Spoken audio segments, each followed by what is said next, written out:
Olá, pessoal! Hoje eu vou falar para vocês sobre os lipídios, substâncias que são insolúveis em água pelo fato de serem apolares, né? Primeiro a gente vai ver uma classificação. A gente tem lá os triglicerídeos, os esteroides e os fosfolipídios e os cerídeos.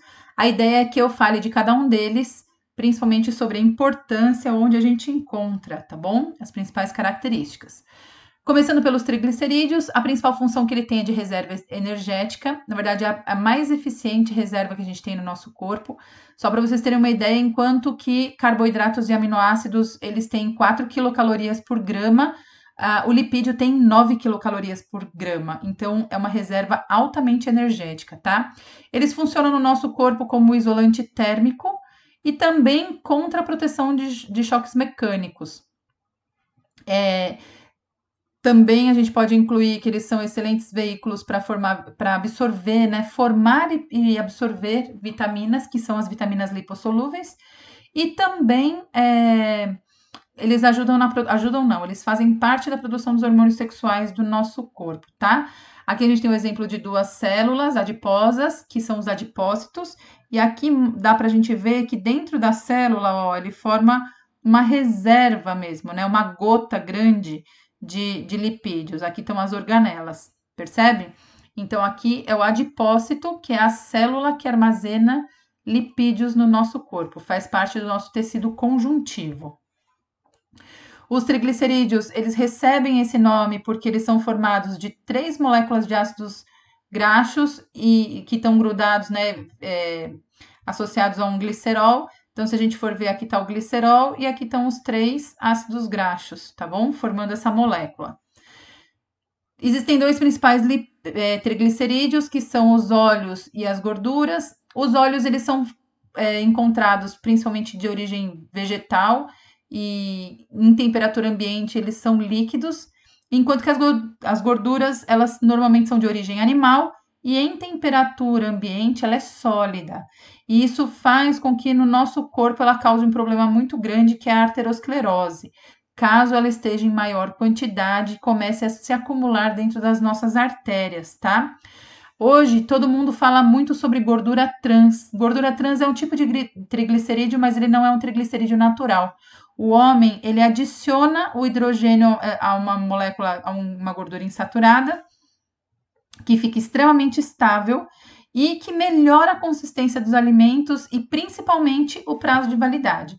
Então, isso fez com que as gorduras trans, elas começassem a ser produzidas em larga escala e utilizada em todo tipo de alimento. Então, para vocês terem uma ideia, margarina, a gordura tem muita gordura trans e outros industrializados, tipo a bolacha, o salgadinho, o sorvete e também o fast food. Então, se você for pegar alimentos de fast food, como por exemplo o McDonald's, ele tem uma quantidade absurda de gordura trans em todos os ingredientes de todos os lanches que você come lá. Então, precisa escolher bem os alimentos que a gente vai ingerir, principalmente quando a gente está fora de casa. A arteriosclerose, ela sempre está associada a lugares onde o consumo de gordura animal é muito grande. Por quê? Porque a gordura animal é muito parecida com a gordura que tem no nosso corpo. Então, por afinidade e pelo fato dele ser muito grosso, né?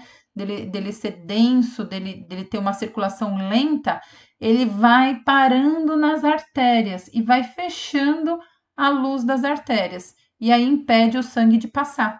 E se por um acaso essa artéria for uma artéria cardíaca, a pessoa tem um infarto, né? Então, as doenças cardíacas, elas estão muito associadas ao consumo dessa gordura de origem animal. Os triglicerídeos, a gente não tem só, né, a gordura, pensando em lipídios como sendo uma coisa ruim. Existem lipídios do tipo triglicerídeo que são muito bons para o nosso corpo, como é o caso do ômega 6 e o ômega 3. O ômega 6 de origem vegetal, e aí, assim, ele é um grande protetor do sistema circulatório, ele dá resistência aos vasos sanguíneos, mas olha só, o ômega 3, ele é de origem animal, e ele, principalmente dos peixes marinhos, né, ele tem a maior Os peixes de água doce não possuem ômega 3, na verdade a gente vai encontrar eles em grande quantidade nos peixes marinhos, e ele vai ajudar a redução da pressão sanguínea e formação de coágulos e ter o excesso de colesterol. Então, ele é um colesterol extremamente importante para o nosso corpo. Além da parte do fósforo, né, que os peixes dão, que são importantes para o sistema nervoso, a gente também tem o ômega 3, que é extremamente importante para a preservação do nosso sistema cardiocirculatório. A gente, saindo dos triglicerídeos um pouquinho, vindo para os esteroides, o esteroide mais abundante que tem no nosso corpo, sem dúvidas, é o colesterol. Ele vai ocorrer somente nos animais, né? E o colesterol, ele é utilizado no nosso corpo para formar membrana celular, para formar hormônio sexual, tipo estrógeno, progesterona, a bile, que é aquela substância que fica na vesícula biliar, que ajuda no processo de digestão dos lipídios, e a vitamina D, tanto na produção quanto na absorção de vitamina D. Então, olha como o colesterol é importante. Normalmente a gente ouve que colesterol é uma coisa ruim para o nosso corpo e tudo mais, mas não, na verdade, o colesterol ele é vital para o nosso corpo.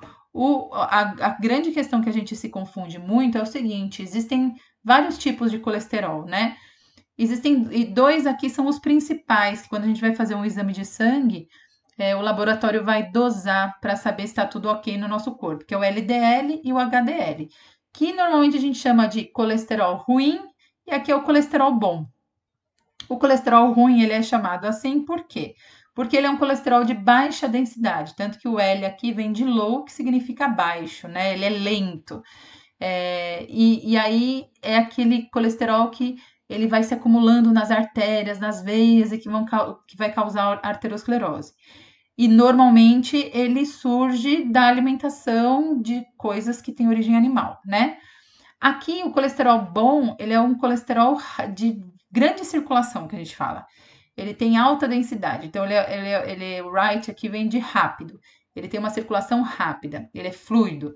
E aí, o que é importante? Esse colesterol auxilia na redução deste colesterol. Então, o colesterol bom ajuda a reduzir o colesterol ruim.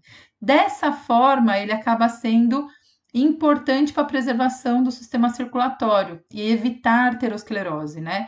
Aqui a gente tem um grande aliado nosso, por exemplo, que é o azeite de oliva e as castanhas, para trazer esse colesterol bom.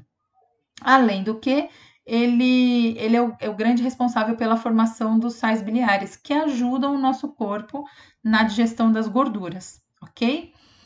Então, não se esqueçam do cebolinha. Então, quando você tiver que guardar quem é o colesterol bom e o colesterol ruim, lembra que o cebolinha fala que o colesterol é Luin. Então, o Luin vem de LDL. Não se esqueçam.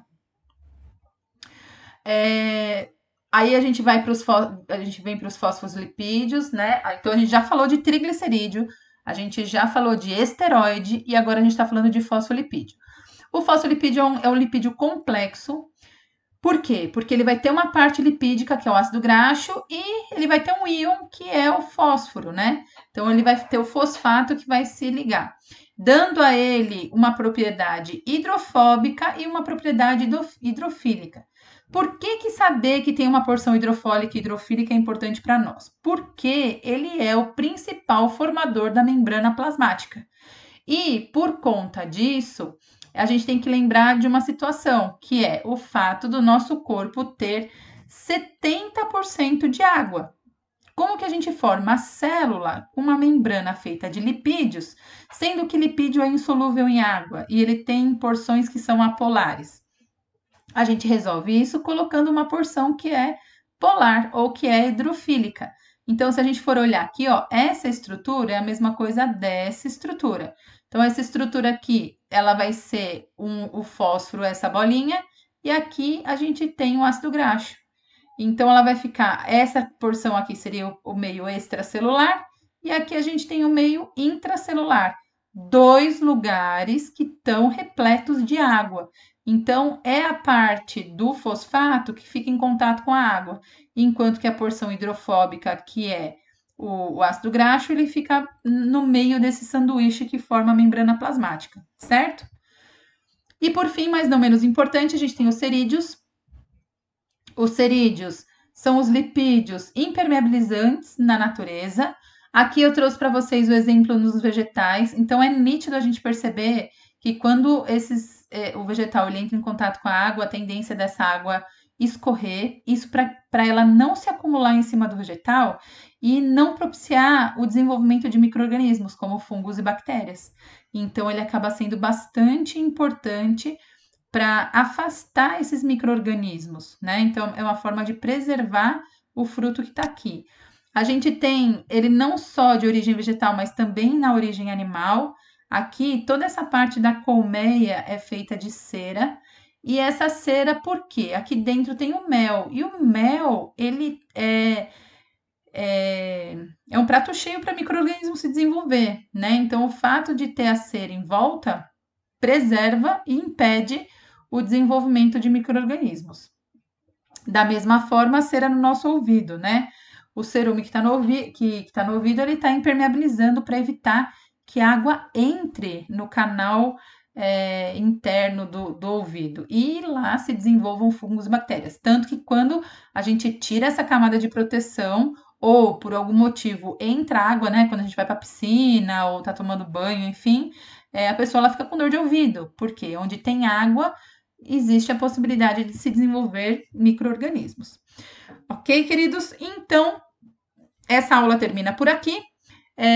Espero que vocês tenham gostado e entendido tudo, tá bom? Beijo para vocês e até a próxima!